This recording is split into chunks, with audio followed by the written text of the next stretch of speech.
Mau. Breakfast hai.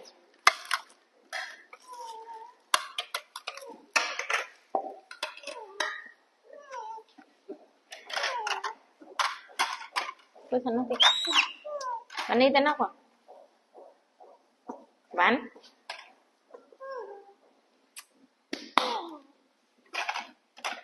Chula.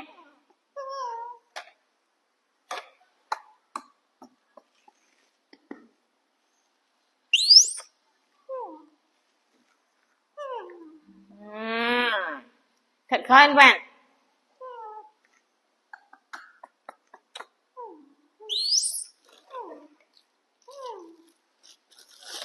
Abi xem.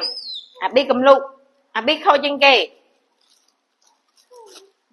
Quay xem. No. Van thôi cái nào. Thôi.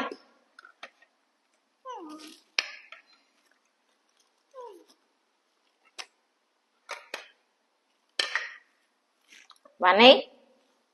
Cầm tên. Kìm tên ban nhăm. Kìm tên ban phong anh. Tôi nhặt tập lụ ấy. Wait.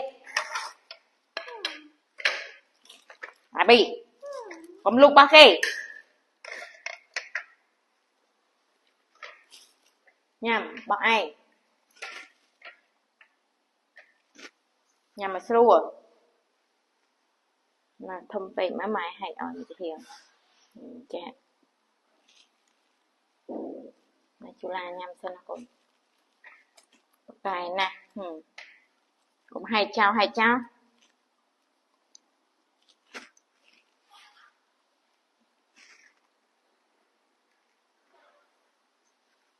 bạn đà cùi tà na thế này vậy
đây nó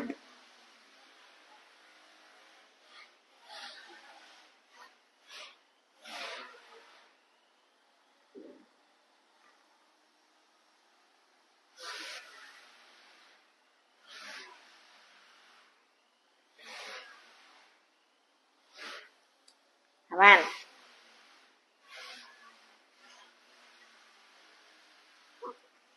cùi rồi nhằm ạ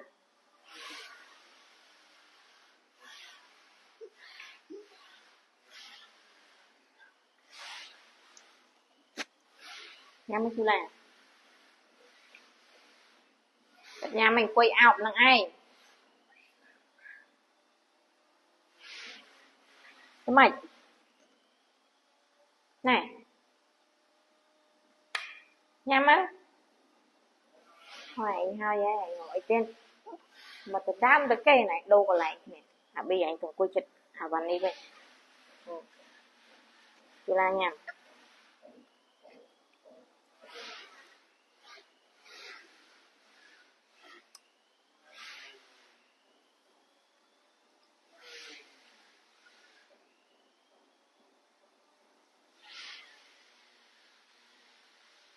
Vâng.